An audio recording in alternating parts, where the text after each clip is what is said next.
అందరికీ నమస్కారం అండి. ముందు కంగారుకు మళ్ళీ వేలాడే ఆ పుట్ట తగ్గించుకో, ఆ తర్వాత ఆలోచిద్దాం. సమీర మాటలు చెవులలో మారుమ్రోగుతుంటే విద్యాపతికి ఎక్కడ లేని కోపం వచ్చింది. ఆమె మీద కాదు, అతని బామ్మపై. 26 ఏళ్ల విద్యాపతి ఓ మంచి సాఫ్ట్వేర్ కంపెనీలో లక్షల్లో సంపాదిస్తున్న ఏంటో ఆ దిక్కుమాలిన పొట్ట వల్ల పెళ్లిళ్ళు కాకుండా మిగిలిపోయాడు. చూడగా చూడగా పక్కింటి సమీర తెగ నచ్చేస్తుంది ఈ మధ్య. అదే విషయం ఆమెతో చెబితే ఇదిగో ఇలా వెక్కిరించింది. బామ్మా! ఇంటికి వస్తూనే ఇల్లు దద్దరిల్లేలా అరుస్తూ పిలిచాడు. బామ్మ ఆ చేత్తో గరిట, ఈ చేత్తో గిన్నె పట్టుకుని అచ్చం అన్నపూర్ణాదేవిలా బయటకు వచ్చింది. పైకి చాదస్తపు మనిషిలా కనిపించిన అబ్బో మంచి గడుసరి, గొప్ప మాటకారి కూడాను. ఏమైందిరా, ఆ గావు కేక ఏంటి? గోంగూర పచ్చడి అనుకుని అక్కడ పెట్టిన గోరింటాకు ముద్ద కానీ తిన్నావా ఏంటి? ఆషాఢమని పక్కింటి సుజాత ఇచ్చింది. చేతులు ఖాళీలా లేవే పిల్ల అంటే డైనింగ్ టేబుల్ మీద పెట్టిపోయింది. అదేమన్నా లాగించేశావా? క్షణం కూడా గుక్క తిప్పుకోకుండా వాగేసి తన దారి తను వంటగదిలోకి వెళ్ళిపోయింది. పాలు పొంగిపోతున్నాయని. ఏంటే బామ్మ, నేను బాధతో వరిస్తే నీకు గావు కేకలా అనిపించిందా? ఆమె వెనకే వెళ్తూ ఉక్రోషంతో ఊగిపోయాడు విద్యాపతి. ఈరోజు ఈ ముసల్దాంతో తాడోపేడు తేల్చుకునేందుకు నిశ్చయించుకున్నాడు. ఏంద్రా పతి, ఎందుకు ఆవేశం? ఇందా ఈ చల్లటి జున్ను తిను, నీకోసమే చేశా అంటూ నోట్లో పెట్టబోయింది. చాలెత్తి విసిరుగొట్టాడు. బామ్మకు కోపం వచ్చింది. ఎప్పట్లాగే తన రాగం అందుకుంది. అవునురా, తల్లి తండ్రులు లేని పిల్లవాడివని కంటికి రెక్కల కాళ్ళకందకుండా పెంచితే ఇదేరా నువ్విచ్చే ప్రతిఫలం? నాకు తగిన శాస్త్రి అయ్యింది. మీ పిన్ని వాళ్ళు నిన్ను తీసుకువెళ్తాము అన్నా, లేదు లేదు వాడు నా బిడ్డ, నేనే పెంచుకుంటా అని ఆ పసిగుడ్డును ఇంత వాణ్ణి చేశాను చూడు. నీతో మాటలు పడడానికి మా ఆయననైనా ఎప్పుడు నన్ను విసుక్కోలేదు. ముక్కు చీదుకుంది. విద్యాపతి ఎప్పుడు ఆమె మనసు బాధ పెట్టినా ఆ దండకం చదవటం ఆమెకు అలవాటు. అవును మరి, చిన్నప్పుడే యాక్సిడెంట్లో అతని తల్లి తండ్రులు ఇద్దరు చనిపోతే చేరదీసి పెంచుకుంటుంది. అబ్బా, వారానికోసారి ఈ దండకం చదవకపోతే ఉండవుగా అంటూనే ఏడుస్తున్న బామ్మ దగ్గరకు చేరాడు. నాకు మాత్రం ఎవరున్నారే? నువ్వేగా. కోపం వచ్చినా కక్కొచ్చినా ఆగదంటారు. అవన్నీ నీతోనేగా పంచుకునేది బామ్మ. I love యూనే. బామ్మను క్షణాల్లో ఐసు చేసేశాడు. చాళ్లే బోడి సంబడం, మీ తాత కూడా ఇంతే, ఇలాంటి మాటలతోనే ముంచేసేవాడు అని బుగ్గగిల్లింది. ఇగో, నన్ను ఆ ముసలాడితో పోల్చకని ఎన్నిసార్లు చెప్పాలి? ఆయన పేరు పెట్టి సగం పరు తీశావు. మొహం తిప్పుకున్నాడు. ఏమైందిరా ఆ పేరుకు? విద్యాపతి అంటే విద్యకు అధిపతి. మీ తాతకు చదువు లేకపోయినా ఆ పేరు బట్టే అందరూ గౌరవం ఇచ్చేవారు తెలుసా అని మురిపంగా చెప్పుకుంది బామ్మ. ప్రపంచంలో ఎవరికైనా ఉంటుందటే అటువంటి పేరు? ఒక్కడిని చూపించవే అని విసుక్కున్నాడు విద్యాపతి. గొప్ప గొప్ప వాళ్ల పేర్లు అలానే ఉంటాయి, కానీ ఇంతకీ ఈరోజు సంగతి ఏందో చెప్పు, ఎందుకు ఈ రుసరుస అని అడిగింది బామ్మ. చెప్పడానికి కొంచెం తటపటాయించాడు. బామ్మ, నేను ఒకరిని ప్రేమిస్తున్నాను అని సిగ్గుపడుతూ బామ్మ ఒళ్ళో తలబెట్టుకుని పడుకుంటూ చెప్పాడు. ఎవరినిరా అని అడిగింది బామ్మ. మరే పక్కింటి సుజాత గారు లేరు కదా? బామ్మ చీర నలుపుతూ మెలుపులు తిరుగుతూ చెప్పాడు. చిచి బడవా, ఆమె నీకు ఆంటీ అవుద్దిరా అని అంది బామ్మ. చివాలన లేచాడు. ఇదిగో, చెప్పేది సరిగ్గా వినవు, ఎప్పుడు తొందరే అని విసుక్కున్నాడు. చెప్పు, కొంపదీసి దాని కూతుర్ని కాదుగా అని అడిగింది బామ్మ. బామ్మ అడుగుతుంటే సిగ్గుపడుతూ అవునన్నట్టు తల ఊపాడు. ఓరిని సిగ్గు మొగ్గలయ్యా, భలే పిల్లను పట్టావురా, అది చాలా గడుసు పిండం, నీకెలా పడింది అని అడిగింది బుగ్గలు నొక్కుంటూ. ఆమె నన్ను ప్రేమించలేదు, నాది వన్ సైడ్ లవ్, బాధపడుతూ చెప్పాడు. అయ్యో, దానికేం మాయరోగం, చక్కగా దానిమ్మ పండులా ఉన్నావుగా నువ్వు, ఆస్తి చదువు ఉన్నాయి, ప్రేమించి చావచ్చుగా అంది. అందంగా ఉందని కొవ్వురా దానికి. తిట్ల పురాణం మొదలుపెట్టింది. బామ్మకు కూడా సమీర అంటే ఇష్టమే, అయినా తన మనవణ్ణి వెక్కిరిస్తూ ఉంటే కోపం తన్నుకు వచ్చింది. నేను చక్కగా ఉన్నానా? ఒక్కసారి నన్ను చూడు. కంగారుకి ఉన్నట్టు ముందు పెద్ద సంచి ఉంది, తగ్గించుకొని చెప్పిందే.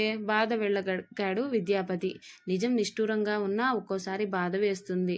అయ్యో, అంత మాట అందాది, ఉండు దాన్ని తాట తీసొస్తా అంటూ లేవబోయిన బామ్మను బలవంతంగా కూర్చోబెట్టి తప్పంతా నీది పెట్టుకొని, ఆ పిల్లని ఎందుకు అంటావు?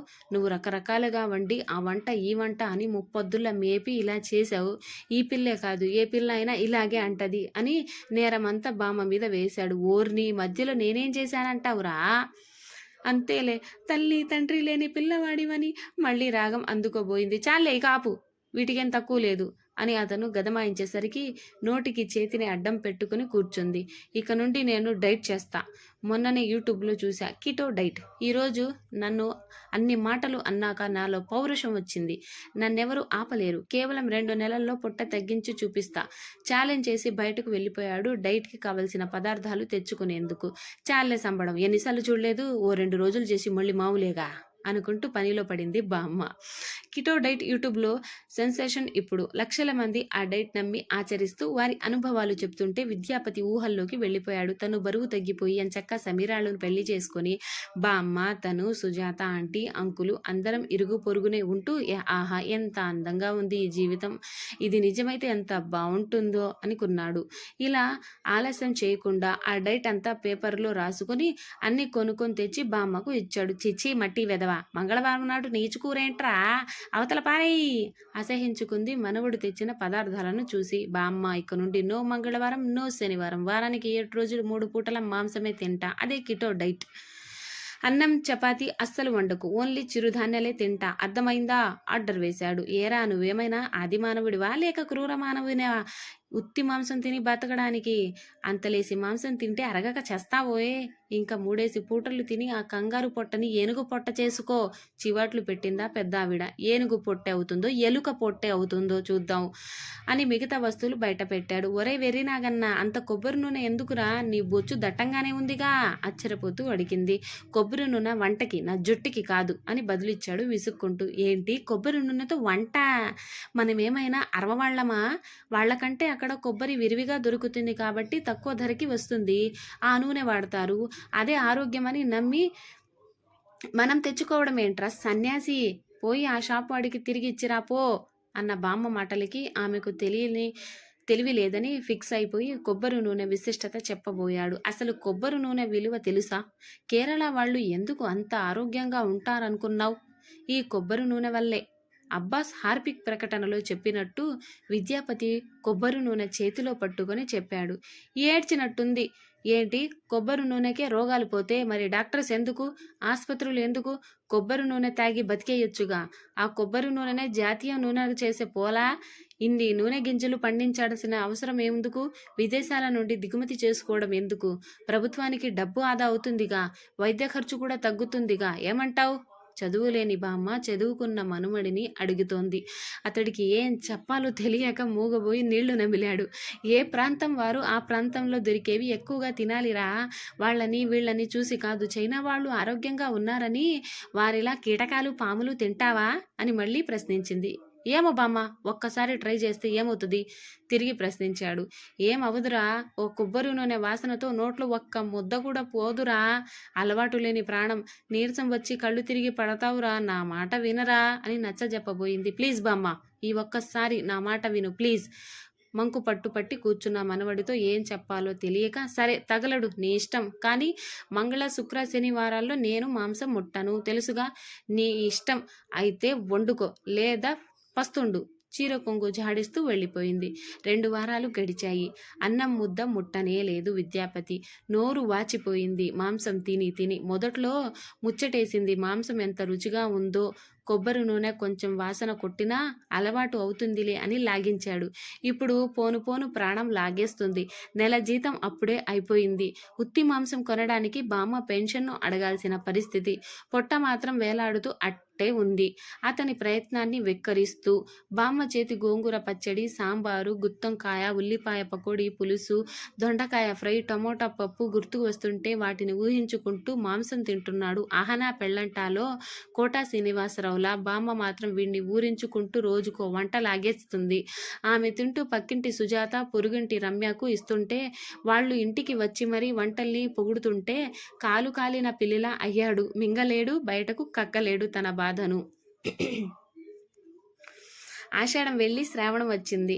బామ్మ వ్రతాలు పూజలు అంటూ గుమగుమలాడే ప్రసాదాలు చేస్తూ వాయనాలు ఇస్తుంది. నేతిగారెలు, బూరెలు, దద్దోజనం ఇలా చెప్పుకుంటూ పోతే చాంతాడంత లిస్టు. అవన్నీ ఊరిస్తుంటే జుట్టు పిక్కున్నాడు విద్యాపతి. బామ్మ పులిహోరకు వేసిన తాలింపు అనుకుంటా. ఇల్లంతా వ్యాపిస్తే ఆ సువాసనకు ఉండలేక పళ్ళు తింటూ పళ్ళు కొరుక్కున్నాడు. వరలక్ష్మి వ్రతం చేస్తున్నట్టుంది బామ్మ. ఇరుగు పొరుగు అందరూ ఉన్నారు ఇంటి నిండా. విద్యాపతికి మాత్రం ఆకలి దంచేస్తుంది. అతని ఆత్రం అర్థమైంది. బామ్మ ప్రసాదం అని చెప్పి కప్పుడు పులిహోర సమీరా చేతికిచ్చి పంపింది. పులిహోర తినాలి అని ఉన్నా సమీరాకు చేసిన ఛాలెంజ్ గుర్తుకొచ్చి ఏం తినకుండా వెళ్ళిపోయాడు. అతడు ఆఫీస్కు వెళ్ళిన కొద్ది గంటల్లో ఆఫీస్ నుండి బామ్మకు ఫోన్ వచ్చింది. మీ మనవణ్ణి ఆసుపత్రిలో వేశాం, తొందరగా రండి అని అన్నారు. బామ్మపై ప్రాణాలు పైనైపోయాయి. ఉన్న ఒకానొక నలుసు ఏమయ్యాడో అని కంగారు పడింది. ఆమె అవస్థ చూసిన సుజాత, సమీర, వాళ్ళ నాన్న ప్రసాదు అందరూ ఆసుపత్రికి వెళ్ళారు. పెద్దగా టెన్షన్ పడాల్సిన అవసరం లేదు. లో బీపీ, కళ్ళు తిరిగి పడిపోయాడు. డైటింగ్ చేస్తున్నాడనుకుంటా. నీరసం వచ్చి గ్లూకోజ్ తగ్గిపోయింది. మంచిగా తినిపించండి మీ మనవడికి అని చెప్పి ఇంత మందుల చీటీ చేతిలో పెట్టాడు ఓ కుర్ర డాక్టర్. బామ్మకు కోపం నశాలానికంటే విద్యాపతిని కడిగి పారేసింది. కిటో డైటో మీటో డైటో వద్దురా అంటే విన్నావట్రా, ఇప్పుడు చూడు ఏమైందో. ఇప్పటి వరకు ఆసుపత్రి గడప తొక్కని వాడివిలా ఆసుపత్రిలో వచ్చి పడ్డావు. ఒక్క రోగం కూడా రాకుండా మంచి ఆరోగ్యకరమైన భోజనంతో సుష్టుగా పెంచాను నేను నిన్ను. నన్ను చూడు గుండ్రాయిలా ఎలా ఉన్నానో. నాకు 76 ఏళ్ళు అంటే ఎవరైనా నమ్ముతారా? ఎన్నిసార్లు ఈ అబ్బాయి మీ కొడుకా అని నన్ను గురించి అడగలేదు ఎంతమంది. అంతేకాదు మా అమ్మ, అదే మీ జేజమ్మ 109 ఏళ్ళు బతికింది. బాత్రూంలో జారిపడి చనిపోయిందే కానీ ఇంకా ఎక్కువే బతికేదేమో. నేనేమైనా పిచ్చిదానట్రా?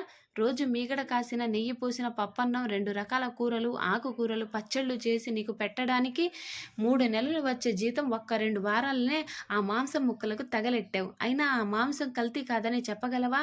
ఆ కోళ్ళకి ఇంజెక్షన్లు ఇస్తారని ఎన్నిసార్లు చదవలేదు పేపర్లో? అయినా ఎవడో ఏదో చెప్తే తెలివి మానితనంతో అన్నీ పాటిస్తావు. మొన్నెవడో అన్ని పచ్చికూరలు, ఉప్పు, కారం మాని తినమంటే అలాగే తిని అవస్థలు పడ్డావు. మీ మామయ్య పెళ్లికి కూడా పెరుగన్నం క్యారేజు పట్టుకెళ్ళి పరువు తీసావు. పచ్చి కూరలు అంటూ పిచ్చి కూతలు కూస్తుంటే నీకేమైనా జబ్బు చేసిందా అని అడిగారు అందరూ. వాళ్ళకి సర్ది చెప్పుకోలేకపోయాను. అన్ని కూరలు పచ్చివే తినేరంత ఇంగితం లేకపోయింది నీకు. ఇంకొకడు గోధుమ గడ్డి జ్యూస్, పచ్చి కూరల జ్యూసు తాగి ఉండమంటే అలానే ఉండి చచ్చావు అంటూ క్లాసు పీకింది బామ్మ. బామ్మ ఆవేదనగా పిలిచాడు విద్యాపతి. నోరుమొయ్ బామ్మ అంట. బామ్మ నన్ను చెప్పని, రేపొకడు వచ్చి మీ బామ్మను వండుకొని తిను అంటే అది కూడా చేస్తావేమో. రుసరుసలాడింది. అలా ఎందుకు చేస్తానే, నేను లావు తగ్గాలనేగా పాటుపడుతుంది మెల్లిగా గొణుక్కుంటూ చెప్పాడు. లావు తగ్గాలి. నన్ను చూడు, నీతో పాటుగా తింటున్నాగా, లావుగా ఉన్నానా? తినేటప్పుడు ఆ దిక్కుమాలిన టీవీ చూడొద్దురా. తిన్న వెంటనే పడుకోకు, నీళ్లు ఎక్కువగా తాగు, నమిలి నమిలి తిను, శారీరక శ్రమ చెయ్యి అంటే విన్నావా? ఇవన్నీ చేస్తే ఎందుకీ పాటలు అని మళ్ళీ కొనసాగించింది. ఇక నీ ప్రేమ గురించి అంటావా? ఆ పిల్ల నిన్ను బాణపొట్ట, కంగారు పొట్ట అని వెక్కిరించినప్పుడు ఆ పిల్లకు పొట్ట కన్నా నీపైన ప్రేమ గొప్పదే అని వివరించలేకపోయావు. నేను వాళ్ళ అమ్మా నాన్నకు, ఆ సమీరాకు నీ ప్రేమ గురించి చెప్పి నువ్వెంత మంచివాడివో, ఏ అలవాట్లు లేని అమాయకుడివో చెబితే వెంటనే నిన్ను తమ అల్లుడిగా ఒప్పేసుకున్నారు. ఆ విషయం చెప్పమని సమీరాతో పులిహోర పంపించా. నువ్వు పులిహోర కలుపుతావేమో అనుకుంటే పులిలా బయటకు పోయావు. ఉన్న విషయం చల్లగా చెప్పింది బామ్మ. బామ్మ మాటలకి అలసట అంతా మటుమాయమై, నిజమా బామ్మ? సమీర పెళ్లికి ఒప్పుకుందా? 1000 కాంతుల బల్బు అయ్యింది అతని మొహం. అవునరా బడుద్దాయ్, బయటే ఉండి పంపిస్తా ఆగు. ఐ లవ్ యూ బామ్మ అని హత్తుకున్నాడు చిన్న పిల్లాడిలా. దీనికేం తక్కువ లేదు అని మురిసిపోయింది బామ్మ.